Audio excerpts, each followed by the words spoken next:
afternoon, everybody. I welcome you all to the second webinar of this Smart Gen. We will start by pronouncing the names of the participants from the various academic institutions and the industrial partners. Let us start from the Cyprus institutions all here. Here is Alaric Montenon. And Andrei Birgu. And I'm Nestor Flactos. And Nestor Flactos. Maybe Daniel, you can tell us who is participating from TUC.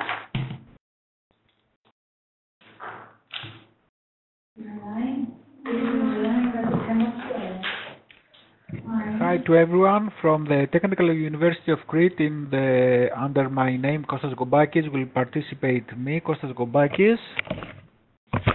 Hello from me, Christina Georgatou from the Technical University. Hello, Vagias from Technical University. And it's also hello. Hello, Kostas Kalaitzakis from Technical University of Crete. Hello, I'm Nikos Kampelis from Technical University of Crete also. Yes. Okay. And of course, Lenia Volvodka. Yes, I'm here. Hello. Yes. Good. Maybe you can have the participants from the University of Athens now. Hello, from the University of Athens, I'm Konstantina Vasilokopoulou. Hi, Konstantina. And Marina from the, also Marina from the Cyprus is just joining now. And then shall we go, so we covered cut, Riso, can you hear us now?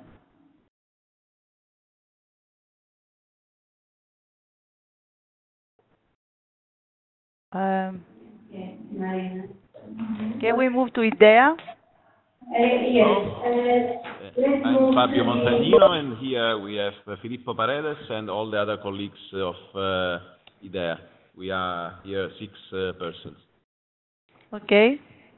6 persons. Shall we have their names saying anything? It's better for Luca the Venezia, record?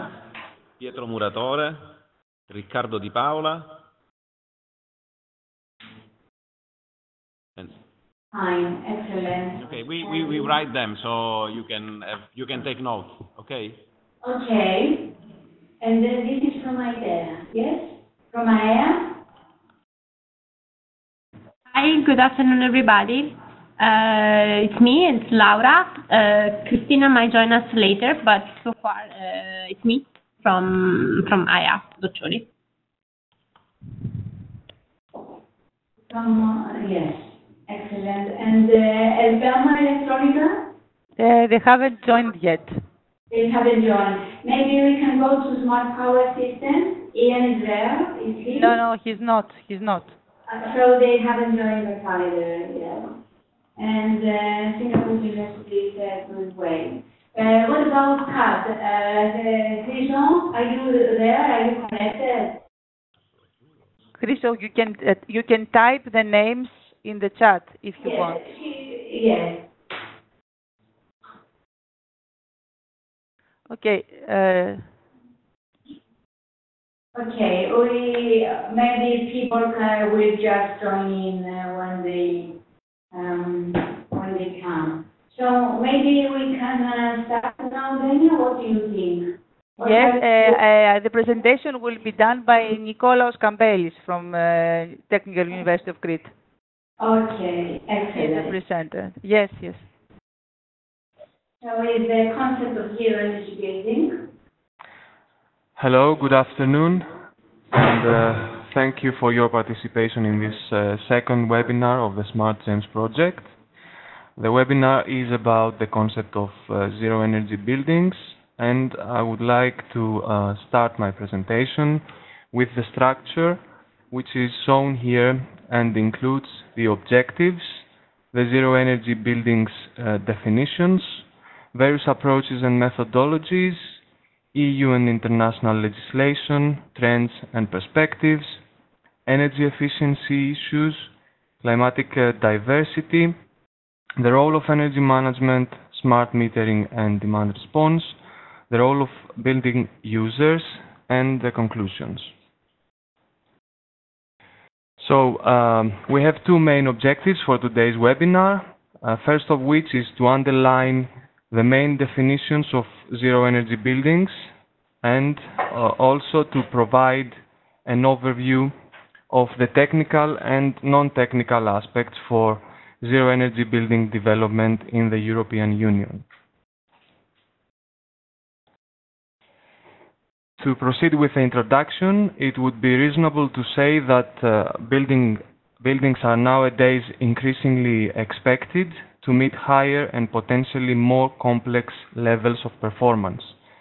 They need to be sustainable, use zero net energy, be healthy, comfortable, friendly to the grid, economical to build and maintain, and at the same time meet energy requirements from low-cost, locally available, non-polluting sources, and even to generate renewable energy on site to equal annual energy use. As a working or first definition, we may consider a net zero energy building as any residential or commercial building of greatly reduced energy needs supplied by renewable technologies. It is important to say that in this respect, the zero energy concept takes us from designing low energy buildings into the real sustainable energy point.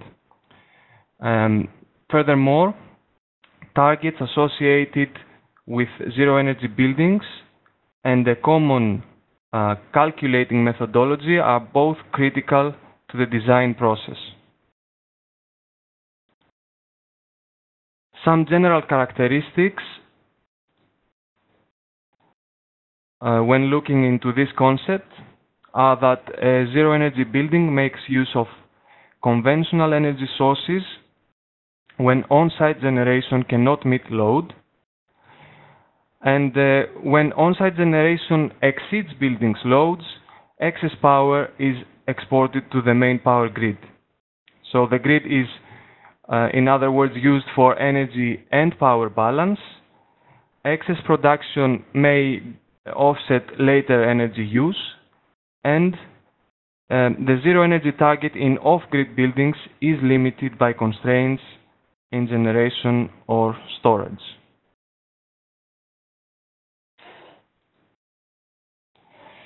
As a design principle, it is critical that optimization of building energy efficiency is fully exploited before designing renewable energy systems on site. By saying that, it is important to differentiate between efficiency measures such as daylighting, passive solar heating, etc., energy conversion based on fossil fuels, and renewable energy generation.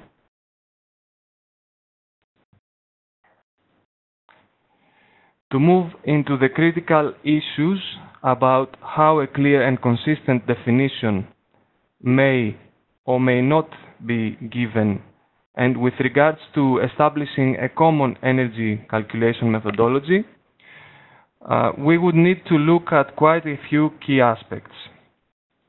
In specific, the metric of balance, the balancing period, type of energy use in the balance, type of energy balance, renewable energy supply options, connection to energy infrastructure, requirements for energy efficiency, indoor climate requirements, and the building grid interaction.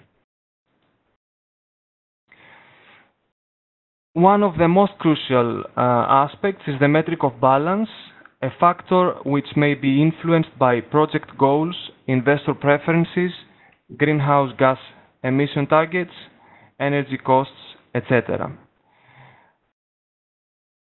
The most favorable metric is primary energy, and this is also the metric adhered by the Energy Performance Building Directive. The second favored metric of balance is carbon dioxide equivalent emissions, and there are others such as final or delivered energy, cost of energy, etc. Further, the balancing period, which would normally be on a yearly basis, but different approaches do exist. For example, looking at the full life cycle of the building and embodied energy in materials or energy consumption during construction and recycling of the building. And in special circumstances, seasonal or monthly balancing periods have been used.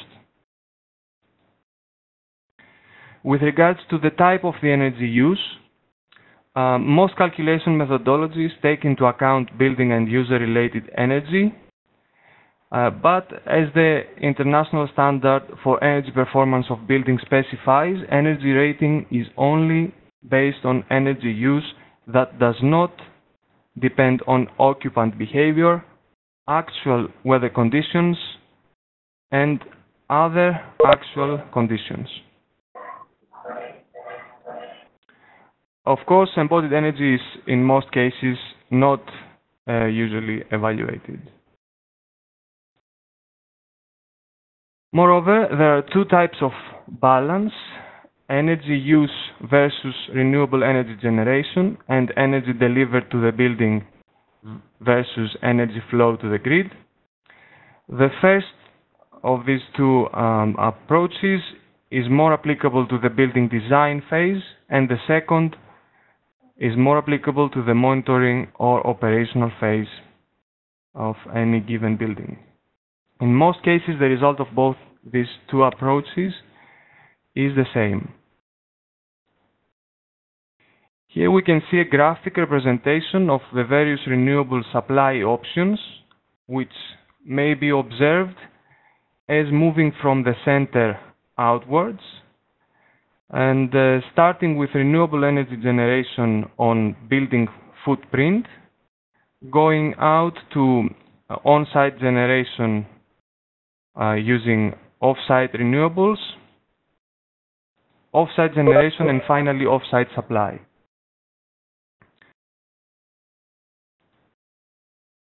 This is a table from a different categorization perspective, which distinguishes renewable energy supply options simply into on-site and off-site supply, and provides several examples under each category. Connection to the grid is another aspect reported in the zero energy buildings literature, and in particular with respect to two main points. First, that only grid-connected buildings are reflected in the dominant calculation methodologies. And second, that off-grid zero-energy buildings are linked to large storage capacity requirements, backup generators, energy losses due to storage. Hello there. Hi. Energy losses due to storage and conversion of energy, oversized renewable energy systems. And in general, there is no sense in replacing resources already there, such as the main power grid, if it's not absolutely necessary. In addition, we have requirements which strongly influence the design and quality of a zero-energy building, such as energy efficiency and indoor climate requirements, as well as building grid interaction requirements. As far as the indoor climate requirements are concerned, these are not very well developed and reflected in the legislative framework, but mostly considered in terms of the energy consumption. And of course, indoor requirements should be related to the daylight and artificial lighting control, fresh air and sufficient atmospheric environment, temperature, humidity and air quality, for example, carbon dioxide concentration, healthy materials, acoustics, sound, and so on. Another issue which is normally overlooked by zero-energy building definitions is the building grid interaction, which is crucial to minimize or address potential problems that may be caused, mainly to the export of poor quality energy into the grid. Climatic diversity is another key issue concerning the zero-energy perspective, as it has a major impact on the appropriate selection of energy efficiency measures, technologies, and renewable energy sources. It is a fact that going from one climate zone to another may create a shift of the balance between cooling and heating loads, and this is at least to some extent taken into consideration in energy calculations. And with the previous factors in mind, we may now proceed into 4 definitions of the zero-energy building concept. I'm sure there are plenty more, but I think these 4 give a fair idea of the key issues around this very interesting topic, and the first idea of how such definitions are critical to the calculation methodologies and design processes. So we have net zero site energy, net zero source energy, net zero energy costs, and net zero energy emissions.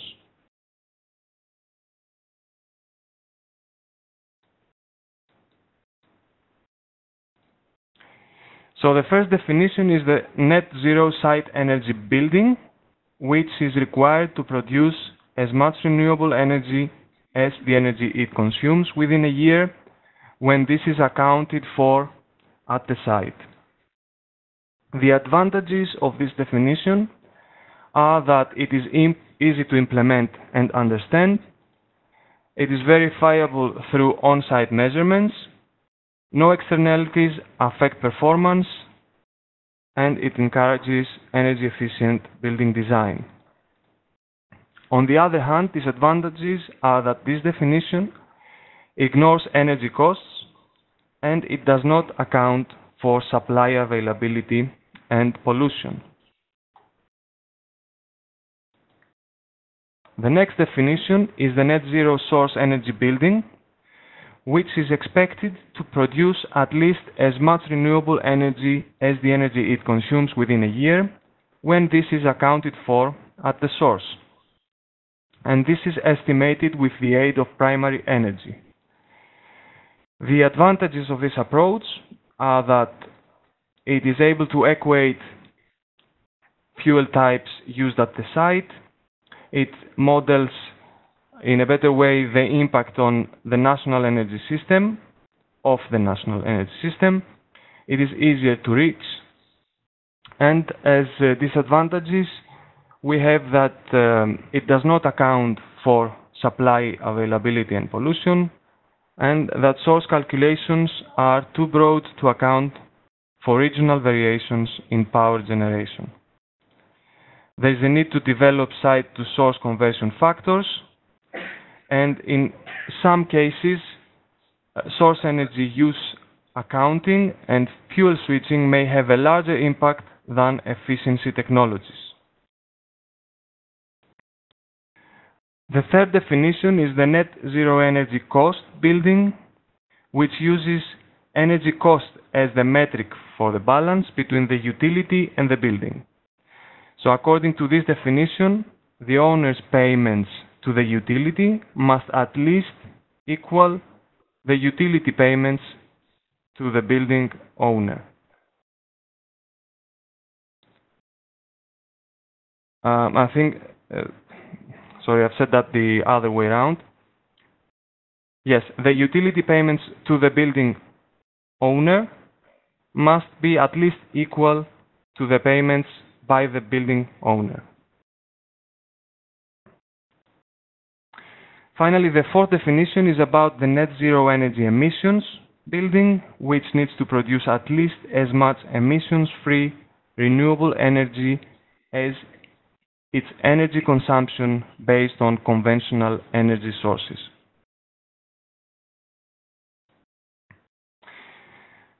In terms of zero energy building non-technological challenges, a number have been identified in a workshop with professionals and stakeholders in the market, and the most important ones are summarized here. So it has been identified that there is a need to have high-quality vocational training programs targeted to zero energy building professionals and stakeholders, reliable channels of information on new and upcoming regulations, clearly defined strategies, governmental strategies offering perspectives for industrial development in new build and retrofit. There is a lack of market demand and the slow uptake of innovative solutions, so this needs to be addressed somehow. There is no one size that fits all. There is a cultural resistance to change. For example, that architecture cannot go hand in hand with energy efficiency. There is a need for know-how exchange among professionals of different disciplines and of high-quality demonstration projects for all types of buildings, different climates and regions.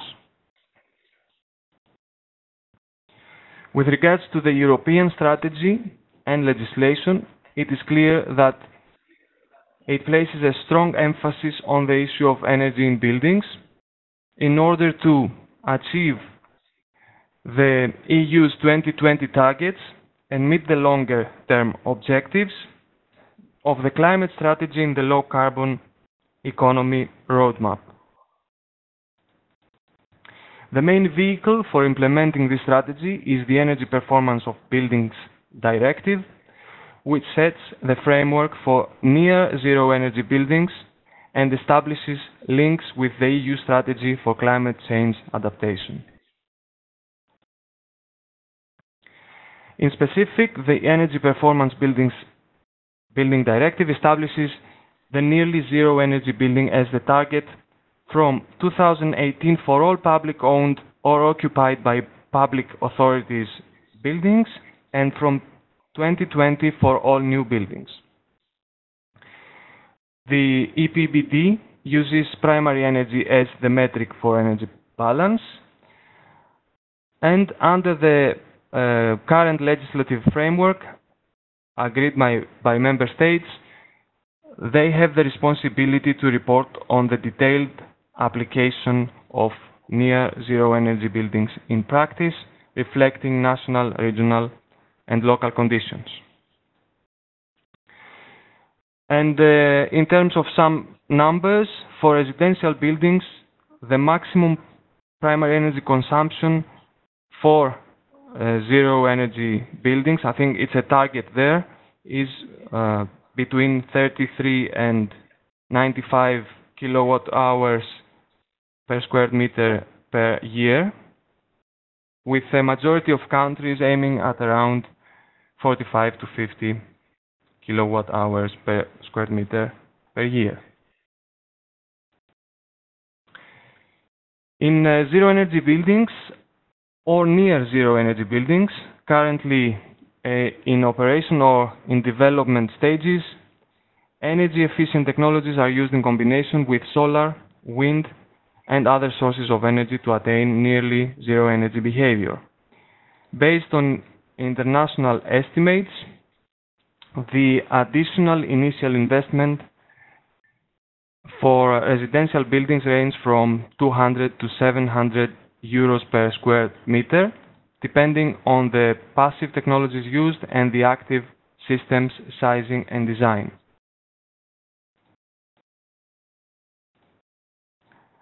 Another two areas of particular importance when trying to reach the zero energy building targets are first, the development of standardized interfaces to ensure that different components can work together, be interchanged, and ensure their collective performance.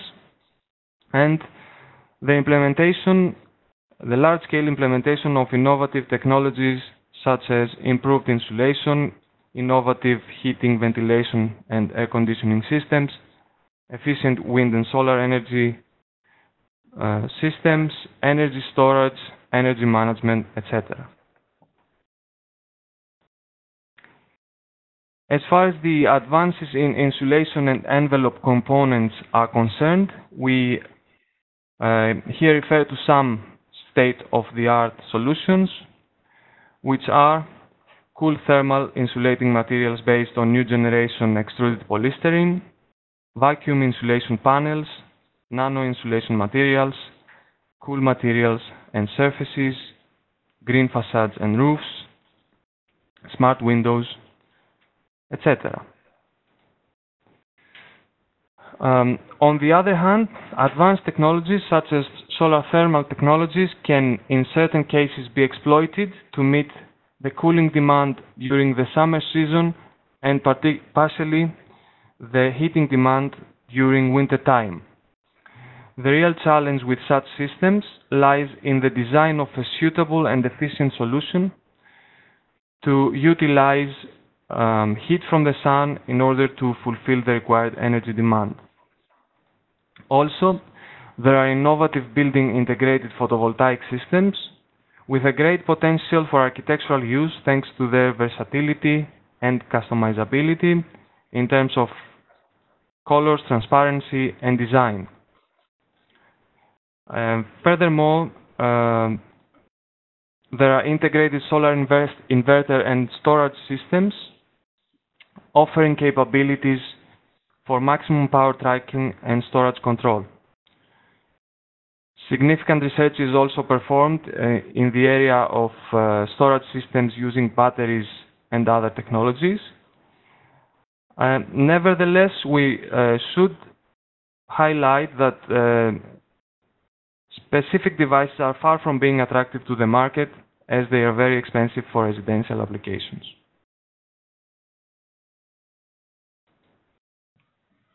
Combined solar and wind-driven energy systems is another very interesting technology which has entered the market. This is a solution which comes to replace the use of renewable energy sources as standalone applications, and as wind is a resource rarely used on site, such a technology may be considered a breakthrough.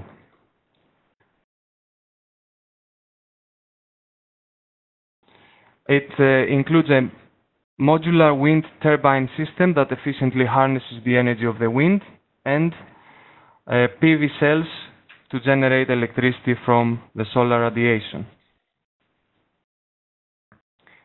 In addition, indoor environmental quality control and building energy management systems have evolved considerably in the last decades, leading to a better understanding and penetration of the term smart buildings. We consider this being very much in line with the zero energy building concept, and we can say that advances in this area can have a major impact on the design, operation, optimization, and control of energy influencing building elements.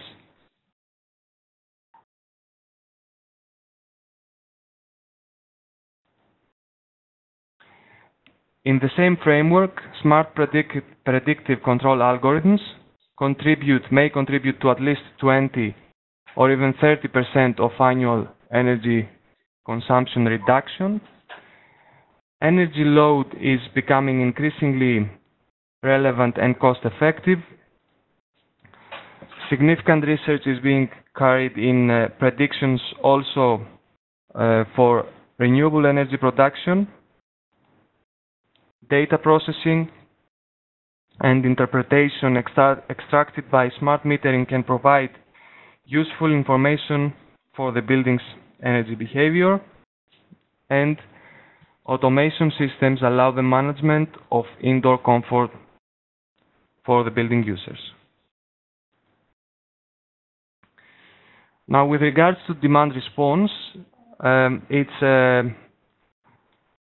relates to various schemes offering the capability to apply changes in the energy usage by the consumers by means of altering their normal consumption in response to changes in the energy pricing over time. Demand response is considered essential to promote reduction of peak loads, avoidance of system emergency, avoiding adding generation capabilities,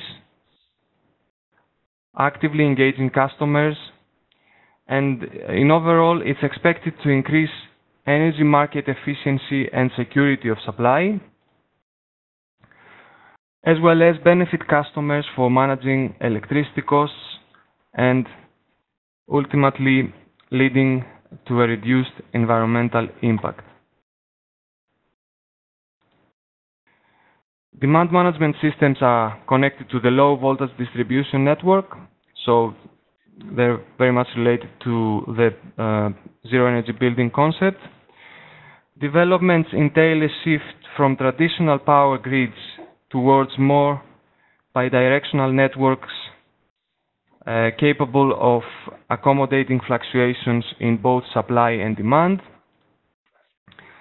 And it is expected that will kind of enable market players to take on new roles. For example, consumers become prosumers, and some new commercial and non-commercial actors entering the market. Now, the relation of the zero energy building concept and building users is considered to be strong, in the sense that there is a physical proximity between consumers, energy production, and energy resources management that may be beneficial in increasing end users' awareness and engagement. This requires monitoring and the provision of meaningful information to the users, combined with specific incentives. User engagement is strongly linked with demand response and requires, among other, an effective regulatory framework and investments in advanced metering infrastructure. As a conclusion, I would like to say that the zero energy building concept is rather complex. There is a lack of a single common definition. There is considerable attention, though, in terms of research and the legislative framework. Targets have been established in various forms and linked with parallel policies. For example, the climate change adaptation strategy. And there is a zero energy building common evaluation framework to compare zero energy buildings from different locations up to a certain point. The issue of cost or economy is left aside, as many of these technologies are not yet able to be procured by building owners. And also another issue that we believe that is very important is to address also existing buildings which present a great potential for improvements. Thank you very much for your attention. If there are any questions, I will be happy to try and answer them. And I'm sure there are more experienced people around, so please do step in. Thank you very much. Thank you very much, Nikos, for your presentation. I will invite now everybody to give questions and have a discussion about this webinar. Are there any questions?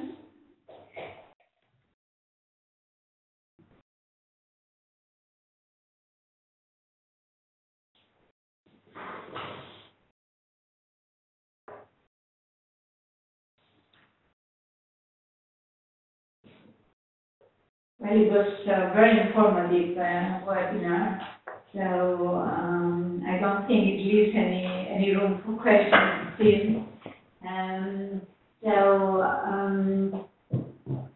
If there are no other questions, and if Dania has nothing to say, then we will conclude this webinar for today. Dania, do you have anything to say? Yes, I would like to add that I've contacted Chriso and I have the list of the people that are participating from CAT. I don't like to mention everybody now because it's a long list. But they are sorry that they had a problem with the microphone and they couldn't actually speak, but they can hear us. So probably they have some questions, but they cannot actually raise their hands. So I don't know, anybody else would like to say something from the others? Did Elgama and Smart Power Systems join us at the end? No, I just contacted Ian and he didn't reply back. Anybody else would like to mention something, to ask any questions? No? No. Hi. Yorgos? Hi, Yorgos Kalkiadakis. Hi. It was very informative. Unfortunately, I missed a part, so I just have a technical question about the presentation.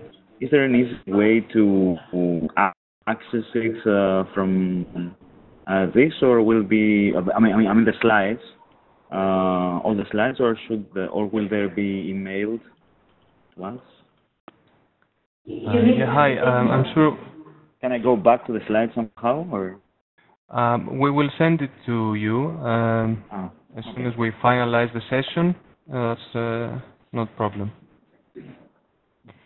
And actually, Georgios, we are going to, this session is recorded, so if you want to go back and listen to the webinar again, it will be available in the system.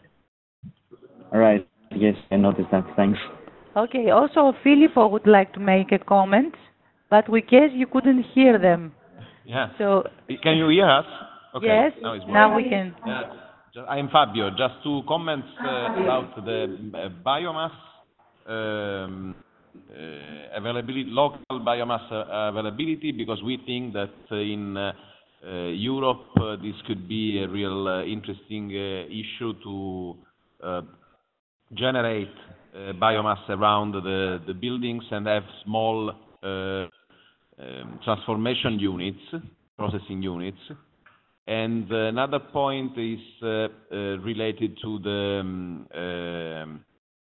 possibility to recover energy from the other buildings around. For example, if you have industries that have waste heat, this could be a valuable source that can be employed. So might be that in next, if you agree, in our review of technologies, I think it's for mid of December next